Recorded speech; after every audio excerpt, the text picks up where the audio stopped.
Kembali lagi bersama kami di Podcast 4043 aka 4043. Okay, 4043, we are back in the night. No, and, we're not back, bro. Oh iya, karena kita nggak pernah berhenti, bro. Iya, benar. Kita tidak pernah berhenti berkarya, meskipun memang tidak menghasilkan apa-apa. Iya, tapi tidak apa-apa. Nggak Sekali apa-apa. lagi kita harus menekankan ini bahwa tidak masalah bagi kalian, bagi kita juga gitu. Kalau ternyata kalian ingin komen-komen negatif, monggo silakan kami terima. Bahkan itu yang ditunggu-tunggu Iya, ya kan. daripada tidak ada komentar sama sekali, tidak ada exposure yang kita dapat. Iya, benar, jika benar, kalian benar, tidak benar. berkomentar sama Hanya sekali. kesenangan-kesenangan pribadi yang kita dapatkan episode per episode gitu ya. Oke.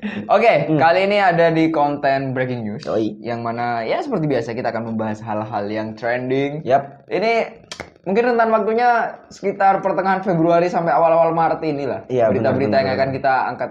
Ya nggak semua, memang banyak berita-berita yang muncul, tapi nggak bakal semua kita angkat karena ini yang lagi happening. Dan aku pikir meskipun viralnya sudah di bulan kemarin ya, tapi isu ini masih tetap hangat untuk diperbincangkan dan akan selalu relate bagi kalian yang ingin nonton. Karena emang ini berita-beritanya jangka panjang. Jaga panjang benar-benar. Karena isunya tidak akan pernah habis. Tidak akan pernah habis gitu loh. Yap. Mungkin pertama MotoGP sudah dimulai. MotoGP sudah dimulai. MotoGP Qatar yang kemarin ya, bulan sehari Minggu, tepat jam 10 malam dimulainya GP Qatar. Itu adalah salah satu seri pertamanya dalam rangkaian MotoGP seri ya. Dan nextnya akan di Indonesia, bro. Oh ya. Mandalika. Kedua. Di seri keduanya. Itu, aku gak ngerti ya. Emang runtutan venue atau tempat diadakannya aku emang selalu berurutan kayak ngono ya? Maksudnya? Kan selama bertahun-tahun emang nggak pernah berubah gitu. Pertama pasti di Qatar. Iya. Apa emang seperti itu? Kayaknya memang di kontaknya mungkin di situ, Pak. Jadi harusnya kan kalau dulu ya sebelum Indonesia masuk ini udah Qatar biasanya nih gak Amerika atau Argentina biasanya. Karena sekarang mungkin Indonesia masuk, mungkin slotnya mungkin bertepatan di hari itu. Aku juga enggak, itu maksudku adalah kenapa apa urutan tempat itu berdasarkan peringkat atau gimana? Enggak. Oh enggak, memang random aja. Ya random aja sih aku pikir. Aku kira kan kalau juga kan Mandalika nomor 2 gitu. Enggak juga sih. Maksudnya berprestasi gitu. Iya, siapa tahu kan aku enggak tahu, bro. Dulunya sih di Qatar dulu siang loh.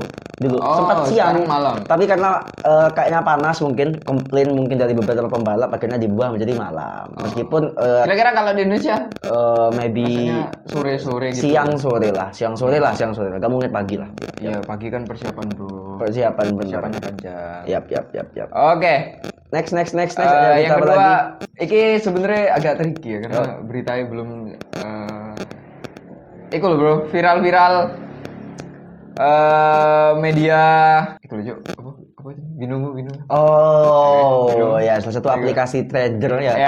Aplikasi trading ya yang bermasalah karena beberapa yang disebut sebagai influencernya atau afiliatornya itu tertangkap dalam beberapa kasus dan yang paling viral yang kemarin ya kita nggak usah sebutin namanya ya kalian pasti mengerti itu kasusnya itu apa pasal yang dikenakan? Pasal yang dikenakan sih penipuan, terus judi online dan pencucian uang. Karena katanya itu menggunakan uang dari member yang dia pakai buat berfoya-foya. Terus membernya nggak dapat apa-apa? Enggak, memang. Berarti member investasi ke dia gitu atau gimana? Bukan gini. Atau kayak MLM gitu. Aku nggak tahu ya apa si Binomo ini punya dia atau bukan. Aku nggak tahu. Tapi setahuku adalah dia sebagai afiliator dari Binomo yang mana ternyata Binomo ini perusahaannya nggak ada. Binomo ini nggak ada, memang nggak ada barang yang benar-benar diperjualbelikan gitu loh. Makanya kan aku sempat nonton kemarin siapa itu Ahmad Saroni itu di podcastnya Deddy salah satu presiden juga gitu loh. Ahmad Saroni itu sempat mengatakan bahwa jangan berbisnis yang barangnya gak ada. Dan itu sudah valid dikatakan bahwa memang di aplikasi itu tidak ada barang yang diperjualbelikan. Terus dia investasi apa? Makanya jatuhnya kan pasalnya adalah judi. Karena dia cuma bertaruh aja gitu loh. Iya. Makanya kan banyak yang percaya. Nah, harusnya kan kita udah gak percaya dengan salah satu dengan aplikasi itu dari kasusnya Budi Setiawan itu, bro. Iya. Harusnya kan dari situ kita sudah mulai meragukan itu tuh. Iya, Kan anjing iklannya aja ngibul gitu loh. Tapi ini sebenarnya pembahasan yang harusnya dipisah ya. Tapi aku mungkin sedikit akan memasukkan bahwa sebetulnya memang Indonesia masyarakat kita emang kepingin cepet kaya aja tanpa melalui proses. Betul. Jadi mungkin apapun caranya akan dilakukan. Meskipun kemudian dia gak tahu bahwa itu palsu dan segala macam, ya dia akan melakukan itu untuk kaya lebih cepat gitu. Banyaknya orang yang salah kaprah terhadap investasi. Ya, itu juga benar. Iya. Bahwa harus ada ilmunya. Betul. Jangan kemudian invest cuma sekedar paham basicnya aja gitu. Dan sepemahamanku kan aku juga sempat belajar gitu loh. Investasi itu bukan tempat di mana kita ingin menjadi kaya, men. Tapi tempat untuk menyimpan uang kita. Tapi prinsipnya gini lah, kita kan nggak mungkin nyimpan uang tapi berkurang terus. Jadi daripada kita simpen dan berkurang, mending kita investasikan biar bisa bertambah. Nah, dari konsep itu bisa disimpulkan bahwa sebenarnya uang yang kita taruh untuk investasi itu adalah uang lebih. Bukan uang pokok. Benar. Bukan uang pokok. Anggap gini. Kalian punya gaji 3 juta. Keperluan kalian mentok 3 juta. Terus kalian investasikan dong. Salah. Sehari-hari kalian kurang. Benar. Bahkan sampai banyak kasusnya orang rela pinjol uangnya dipakai buat investasi. Habis dipakai buat investasi ketipu lagi. Kan udah di situ ditagih. Benar. Di sini gak dapat apa-apa kan? Benar. Itu benar juga. Jadi kalau misalnya kalian mau investasi itu benar-benar kalian dalam tanda kutip punya uang yang emang untuk disediakan buat investasi gitu. Jangan ambil dari kebutuhan pokok hidup kalian gitu aku pikir sih. Karena kalau misalnya kalian mengambil dari kebutuhan pokok, kalau misalnya kalian nanti kemudian dirugikan ya kalian nggak dapat uang, pokok kalian nggak terpenuhi, kalian nggak dapat lebih gitu loh. Akhirnya cari pinjaman, akhirnya mati gitu aja. Circle bahaya gitu bro. Dan banyak agak semua aplikasi investasi bodong ya, enggak. Ada yang terpercaya, makanya kan kita harus tetap belajar. Iya, dan juga kalau misalnya kalian mau investasi ke aplikasi itu, harus pelajari juga aplikasinya. Iya. Gitu. Siapa aja yang ada di balik itu gitu loh. Jangan kemudian out of nowhere ada orang yang mengaku-ngaku saya mendapatkan uang dan segala macam gitu, kemudian memotivasi kalian untuk cepat kaya nih, ayo ikut aku nih gabung.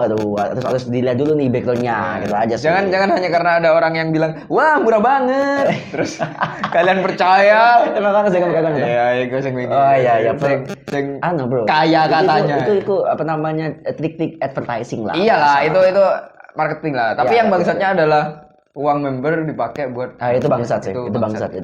Satu-satunya yang bangsat adalah di situ. Iya, benar sih. Kalau orangnya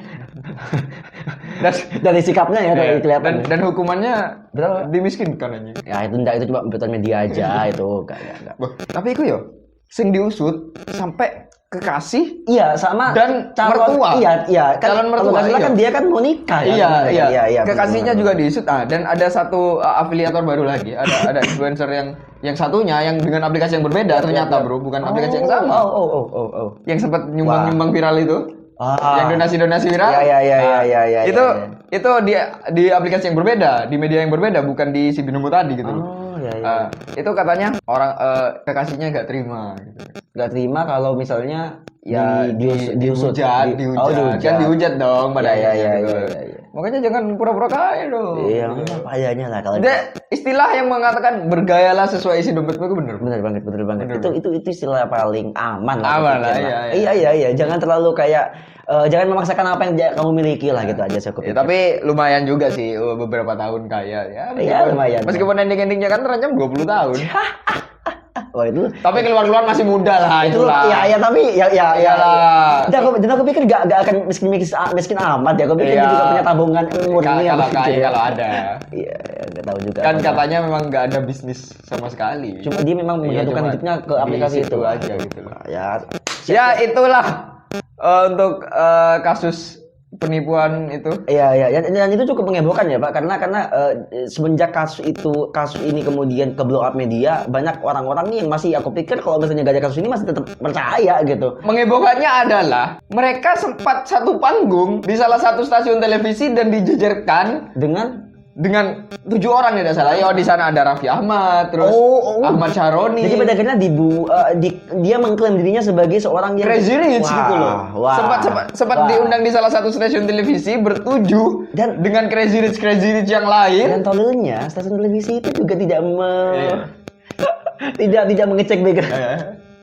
Ya mungkin kita nggak tahu lah. Asal undang anjir. Ada satu kasus lagi yang sudah cukup lama dan berkaitan dengan Ahmad Syaroni juga ini. Salah satu Crazy Rich Depok. Aku nggak tahu sih. Itu tentang kasusnya Adam Denny. Apa tuh? Kau dengar ngerti Adam Denny? Jadi ono uang bro, jenenge Adam Denny. Dia ini rame karena waktu itu sempat mengusik ya. Aku ngomongin mengusik. Dokter Tirta dan Jering. Oh ya. Dokter Tirta dan Jering gitu loh. Jadi aku nggak mau bahas kasusnya Adam Denny ya. Yang menarik bagiku adalah kegiatan yang dilakukan si Adam Denny ini. Apa tuh kegiatan? Pekerjaan yang dia lakukan ini. Apa tuh? Dia jadi jual beli aib. Anjing. Jual beli aib. Iya. Jadi cara kerjanya gini bro. Cara kerjanya gini. Kon, aku mamanya aku Adam. Terus aku ngomongin kon. Bro, kon dirasani be iku. Iya. Dirasani be si A. Mari ngono kon ngomong ning aku. Iya, iku pancen gini ya. Oh, jadi dia menampung semua. Nah, mari ngono aku kesana.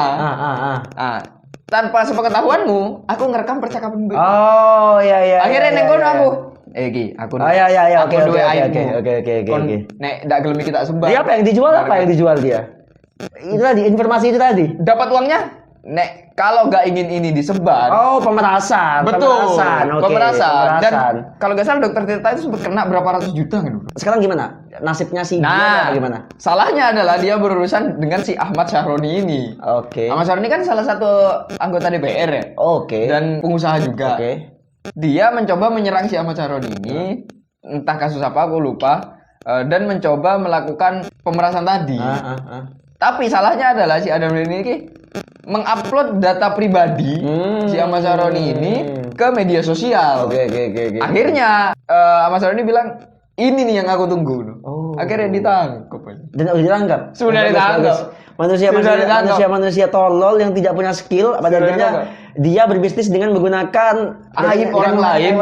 Terus dia udah dapat dosa, ya kan? Di penjara pula gitu ya sudahlah. Dapat uang haram. Benar. Itulah itu udah pantas banget buat beliau siapapun namanya. Yang viral kan adalah video permintaan maaf iki. Neng Aku belum lihat sih. Ada video permintaan maaf mengatakan bahwa saya minta maaf ya, saya tidak nyaman di sini dan saya juga mendapat banyak mental saya terganggu dan sebagainya lah. Selalu kemudian alasannya adalah mental dan segala macam. Dan yang menarik adalah ya saya maafkan. Karena si Ahmad Syaroni saya luar biasa. Tapi kan hukum nggak bisa. Ya bagus. Ya kalau hukum bisa memaafkan gampang banget. Iya, penjara kosong. Iya. Makanya gitu loh ya nggak ada gitu loh. Oke. Itu menarik. Yang menarik adalah ya sebetulnya bukan hal baru lah. Tapi pola yang dilakukan bukan hal baru, tapi ini menjadi viral karena apa jenenge? Bersama 3 berkaitan dengan di jaringan yang lebih besar aja. Iya. Targetnya besar benar. Dan juga mungkin kenapa jadi heboh ya karena kita baru mendengar nih jual beli aib Bang. Iya, jual beli aib aja. Jadi udahlah. Itu cukup lah untuk kemudian di penjara itu udah setimpal dengan apa yang dia perbuat gitu. Yeah. Oke, next ada selanjutnya. Yang pasti dari dunia internasional apalagi tuh? Udah aku udah belum. Nang di. Tadi kan 3 masukan. Aku udah ngerti sing berarti. Anjing. Oh ya kan. Saya. Aku katanya bahas Ukraina Rusia sih. Oh, oke, silakan. Aku juga punya. Oke. Ya, silakan. Oh ya, Ukraina Rusia ya Civil War tak masuk enggak lah. Karena dia brother dulu Uni Soviet, Pak. Iya, tapi kan sekarang sudah di negara yang berbeda, bukan Civil War dong. Oh ya, oke. Sudah berperang. Oke. Ya nggak tahu sebabnya apa, karena banyak spekulasi yang mengatakan bahwa ini ada kaitannya dengan NATO lah atau perebutan tanah lah atau perebutan tanah bangsat kayak tapi gini gak sih bro, sengketa tanah itu selalu jadi masalah. Oh iya emang. Sengketa tanah itu selalu jadi masalah, entah itu di lingkup yang paling kecil antar tetangga. Karena sama-sama mengklaim, Pak. Sama-sama saling klaim gitu gitu. Meskipun ada administrasinya, aku tetap mengklaim tuh juga sama gitu. Ya memang pada akhirnya perebutan tanah apalagi di skala dunia itu memang cukup karena kan kalau nggak salah yang diperebutkan dua daerah ini adalah semacam daerah otonomnya Ukraina yang kemudian memang pro Rusia nih gitu. Jadi karena entah apakah perebutan tanah alasannya atau karena sebel sama Amerika yang collab sama Ukraina atau kemudian entah memperebutkan maybe nuclear weapon, mungkin aku tidak paham juga gitu. Tapi yang jelas bahwa pertama-tama kita harus bersimpati kepada korban. Betul. Bukan kepada Rusia, bukan kepada Ukraina, tapi korban kedua belah pihak. Siapapun itu, baik itu dari Rusia maupun dari Ukraina, yang penting korban. Kita harus bersimpati kepada korban terlebih dahulu. Karena setauku meskipun masyarakat sipil tidak terlibat, tapi masyarakat sipil terkena dampaknya. Benar, efeknya sangat, Pak. Sangat ke masyarakat. Kalau nggak di Kiev ya kan di ibu kota Ukraina udah sangat terisolasi banget gitu. Di presidennya juga katanya tetap ingin fight di situ. Dan beberapa masyarakat sudah kalau nggak salah diungsikan di Polandia. Entah perbatasannya atau di ke Polandianya yang lebih dekat gitu. Yang menarik adalah salah satu video dari Presiden Ukraina yang meminta bantuan kepada Indonesia. Bagaimana sikap kita? Itu nggak tahu. Bagaimana sikap kita, Pak? Bagaimana, Pak? Mending kita tunggu dari Kementerian Luar Negeri kita ya untuk responnya. Tapi kita harusnya bantu sih. Bantu dalam hal mungkin suplai makanan mungkin ya. Iya, suplai bantuan. Atau baju-bajuan gitu ya. Tapi diplomatik juga harus bantu. Oh benar, tapi aku sarankan sih jangan terlalu condong ke satu pihak gitu. Kita harus netral lah. Kita kalau bisa jangan membela siapapun, tapi kalau bisa kita menjadi penengah untuk perdamaian. Kita harus berada di pihak korban. Benar, itu yang paling penting. Benar banget. Korban memang entah itu bersalah atau enggak gitu tapi masyarakat sipil pasti nggak bersalah. Itu kemudian tentara pasti bukan bersalah, tapi memang kewajiban waktu itu terjun ke medan perang. Memang susah juga sih jadi tentara. Iya kan? Di mana negara menyuruh kita untuk berperang, sedangkan hati nurani mengatakan aku gak mau perang. Tapi kan ada sumpahnya di situ. Iya, jangan jadi tentara dong. Ya itu pilihan. Sudah. Bahkan ada beberapa video yang memperlihatkan ada tentara Rusia tuh yang dikasih makan tuh sama warga Ukraina gitu. Kemudian ada salah satu tentara Rusia yang nyangkut nih pakai parasut, kemudian tolong sama bapak-bapak Vespa di Ukraina. Ngerti gak sih? Ada sih. Perang modern itu jadi aneh. Iya. Soalnya aku yakin ya di para kedua koloni gak ada kebencian satu sama lain. Benar. Ini menurutku cuma masalah diplomatik antar negara aja. Yang mana? Tapi kan aneh gak sih bro, kayak mana aku perang bekon tapi bro, tak tembak ya. kan jadi aneh dong. Kalau setauku sih ya, mungkin aku juga pernah ngelihat, tapi setauku perangnya masih pakai alat berat, masih yang kayak yang benar-benar kayak face to face itu kayaknya tapi video viral terakhir adalah roket Rusia yang mendarat di jalanan Ukraina. Oh iya, memang di beberapa titik memang sudah chaos lah, udah hancur banget lah emang lah. Jadi ya lagi-lagi kita harus bersimpati kepada korban gitu. Menarik diikuti adalah prosesnya apa yang mau dilakukan Paman Putin. Dan kemana Indonesia akan bergerak terhadap kasus ini. Ya karena sekarang pun situasinya masih dalam keadaan berperang. Karena waktu itu juga sempat diskusi untuk gencatan senjata untuk beberapa waktu untuk memindahkan pengungsi. Tapi entah bagaimana kelanjutannya, kita harus memfollow up lebih lanjut gitu. Dan yang menarik juga adalah hukuman internasional yang diberikan kepada Rusia. Bertubi-tubi banyak banget. Dan Rusia tidak takut, malah dia juga memberikan sanksi sebaliknya gitu untuk beberapa negara. Banyak produk elektronik dan perusahaan besar yang menarik produknya dari Rusia gitu loh. Bahkan sampai dunia olahraga juga memberi sanksi. Apa sebutannya? Yang sanksi lah kepada Rusia dan juga klub-klub Rusia yang berlaga di internasional gitu. Jadi kasihan banget sebenarnya. Iya, sangat disayangkan. Padahal Rusia tuh sepak bola kuat lumayan ya. Rusia lumayan lah. Klubnya juga bagus kok si Saint Petersburg. Saint Petersburg ya. Iya, Saint Petersburg. Zenit Saint Petersburg, pas kemudian ada Dynamo Kiev. Dynamo Kiev itu Ukraina ya. Sorry. CSKA Moskwa. Ya, itulah. Next lah. Daru menang ojo. Oh ya. Oh, aku. Oke, Rusia. Rusia apa? Itu Prancis. Apa? Dari France, bro. Ada satu brand. Oh, I know. Ini viral baru-baru ini. Iya, kan? Ada satu brand lokal yang aku tekan dulu. Ada satu brand lokal, ya kan?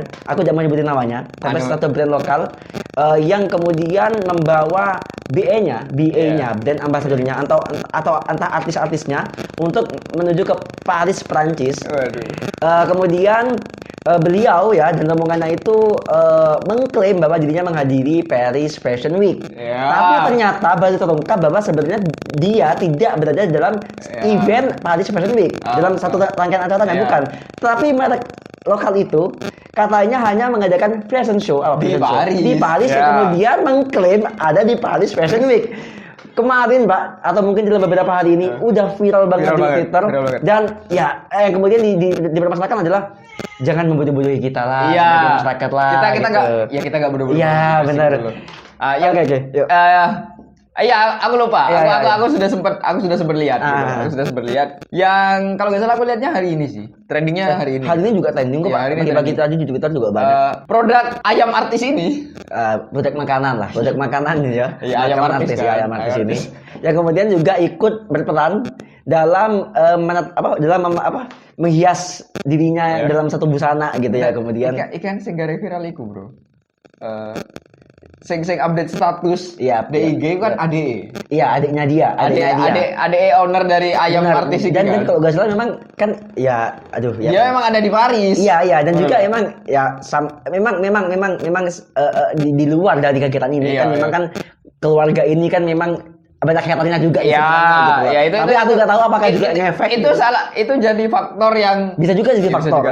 Yang bukan tolol sih, tapi kesalahan teknisnya adalah sebenarnya nggak ada masalah produk ini ada di Paris. Iya, nggak ada masalah. Itu hak semua orang gitu loh. Dan juga ingin menampilkan kita Indonesia gitu. Itu bayar juga. Benar. Tapi masalahnya adalah kalimat Paris Fashion Week. Iya, bro, you know Paris Fashion Week? Iya. Paris Fashion Week itu adalah salah satu event fashion terkemuka dan hampir seluruh selebriti dunia itu hadir. Kalau nggak salah ada Jisoo Blackpink sama si Rose atau Jennie aku lupa dari Blackpink juga hadir di situ. Jadi kalau misalnya ya mungkin pertama kita akan responnya kayak wah banget nih kayak anjing ini sih merek lokal ini akhirnya dari Paris Fashion Week ternyata. Tapi bisa gini juga gak sih bro? Bagaimana kalau kita mengambil ini sebagai jokes? Oke. Bisa gak? Bisa. Gini, jadi ya kan kadang-kadang juga gini. Kita foto di tempat yang mirip di satu lokasi, ya tinggal sebutin aja. Iya. Kan bisa juga seperti itu gitu. Oh bisa. Bisa itu kan. Tapi kan kalau kita memandangnya ini dari sisi komedi ya. Oke, bisa. Tapi Ram, tipis kemungkinan bahwa mereka akan mengerti hal itu. Oh iya. Ngerti gak maksudku? Iya, akan jadi komedi kalau ada yang tertawa. Benar. Tipis kemungkinan jika mereka mengerti hal itu dan karena dari postingannya dia sangat bersungguh-sungguh. Iya. Kalau nggak salah Adik Kriting di Twitter menyebutkan gini, analoginya bagus. Bayangkan aja lu main sepak bola di Qatar dan lu kemudian posting kurang lebih Twitternya gini, lu kemudian posting bahwa lu ikutan Piala Dunia 2022 di Qatar. Analoginya sama seperti yang sekarang ini gitu loh. Jadi kayak lu ada di Paris kemudian ngadakan fashion show, kemudian akhirnya ngaku-ngaku aja di Paris Fashion Week gitu ya. Tapi ya udahlah. Itu tapi humor yang tapi masalahnya gini gak sih bro, venue-nya ya gak Paris Fashion Week banget. Lah ya, aku gak tahu. Aku gak tahu venue. Masalahnya Paris Fashion Week itu venue-nya kayak apa itu. Kamu udah melihat waktu si brand ini fashion show? Enggak. Coba dari foto itu loh, dari postingan itu. Dan kamu udah ngerti event Paris Fashion Week? Iya, udah. Perbandingannya gimana? Iya, jauh sih. Jauh banget. Dan itu kamu yakin bukan ya? Bukan anjing. Emang enggak tahu, Cok. Iklannya Tit Gunawan. Oke, next. Ayo apa lagi, bro? Berapa jam nih kita ngomong, Cok? Kalau di Twitter sih, Ko Ernest viral. Oh ini juga Ko Ernest gara-gara ngomentari statementnya Jokowi tentang 3 periode itu, bro. Iya, benar. Bukan 3 periode, pengunduran pemilu. Benar. Apa dia komentari komennya Jokowi yang seperti yang mana? Ko Ernest komentarnya gini, kurang lebih gini ya. Wong anak sama menantunya aja jadi kepala negara. Ya gak kaget lah denger ginian. Gitu. Iya. Terus banyak orang yang jadi sensitif dan mengatakan, lah emang kenapa kalau jadi kepala negara ya kayak gitulah gitu. Emang kenapa kalau jadi bupati atau wali kota kan nggak ada masalah gitu? Pemilihannya nggak ada masalah gitu. Nggak ada masalah. Ya memang nggak ada masalah. Ya kenapa? Ya kan? Kenapa kemudian? Ya kan? Ya kan nggak ada masalah. Nggak begitu. Ya, viral. Iya, ya emang nggak ada.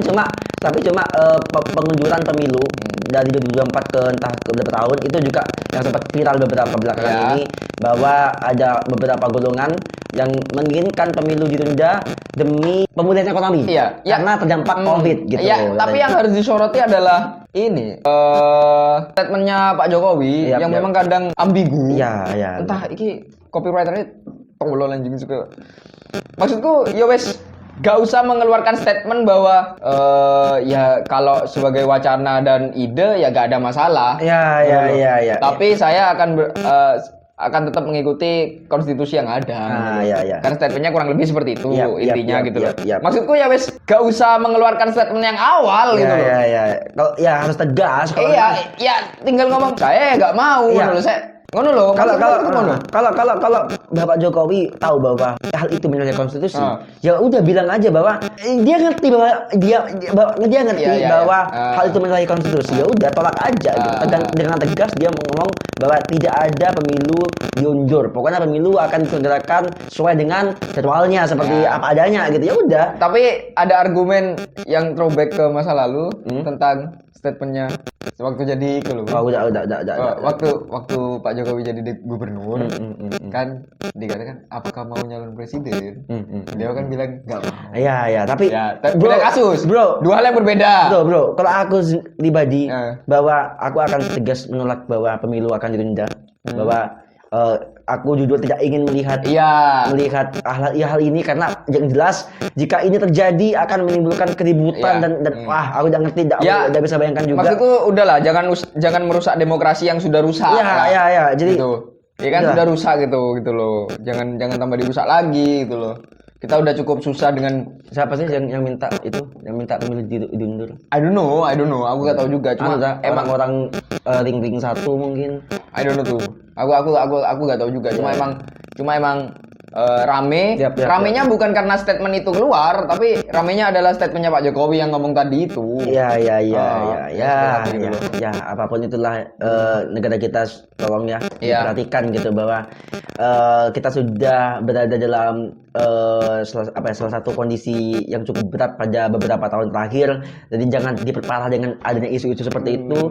Jadi kalau misalnya ada orang-orang yang berkepentingan yang memang mempunyai kewajiban untuk memberikan sikap yang tegas, tolong sikap yang tegas, bersikap yang tegas, jangan bias, jangan ambigu. Buat kita jadi kayak menafsirkannya juga sembarangan pada akhirnya. Itu jangan sengaja memberi multitafsir kepada masyarakat. Benar. Kasih statement yang single tafsir aja. Ini yang harus punya andil ini juru bicaraan ya terus. Entah jubir dari istana, jubir pemerintahan, jubirnya presiden mungkin, I don't know. Pokoknya ini harus segera di backup dengan baik sih. Terakhir ada kabar gembira nih bahwa dari negara kita tentunya. Ada kabar gembira bahwa sebentar lagi kalau kalian mau jalan-jalan nggak usah pakai PCR katanya. Oh ya, Pak Luhut sudah mengeluarkan itu ya. Thank you Pak Luhut ya. Terima kasih Opa. Terima kasih sudah Terima kasih udah mengeluarkan kebijakan ini. Sungguh ini kebahagiaan ya, karena kita kalau kemana-mana udah gak perlu pakai tes PCR lah, antigen lah gitu. Kita hanya perlu divaksin, sertifikat vaksin. Kalau gak salah syaratnya minimal 2 kali, maksimal 3 kali. Kalau udah gak salah udah divaksin, maksudnya udah bisa nih kita hanya dengan jalan tanpa PCR. Hanya dengan surat itu kita udah bisa kemana-mana. Bagus banget. Seneng banget lah ngelihat Indonesia udah mulai pulih lah, aku pikir lah. Jadi ayo kalau misalnya dari negara aja udah mulai sehat nih, masyarakatnya nih harus juga sehat. Betul. Tetap patuhi protokol kesehatan. Itu yang penting. Gitu benar banget. Kemarin aku waktu ke bioskop juga akhirnya experience gua akhirnya ke masuk ke ruang publik gitu. Dan ya memang harus pakai QR code gitu, pakai peduli lindungi itu. Memang. Karena kalau orang Indonesia nggak digituin bro, nggak bakal ada yang mau vaksin. Benar. Gitu. Waktu itu juga ada yang ngeyel si ada suami istri, kemudian dia kayak minta penawaran kayak tolong tetap untungnya petugasnya tegas enggak bisa. Itu bagus banget. Semua pihak memang harus terlibat gitu. Setuju. Penegak harus tegas. Si masyarakat harus patuh. Benar gitu. banget. Biar kita dapat melalui semua cobaan selama beberapa tahun ini dengan lancar-lancar aja gitu Oke, loh. oke. Sekarang udah mulai membaik. Dan kita mau puasa juga bulan depan Iya, ya. betul. Jadi Jangan kalau nggak enak bro, puasa nggak bisa San Morian bro. Sambalannya kok berarti ngarani Ngabuburit. Ngabuburit. Benar. Oke, udah itu aja. Oke, sebagai closing statement adalah anak kata nggak boleh pakai baju minim. Oke, dadah.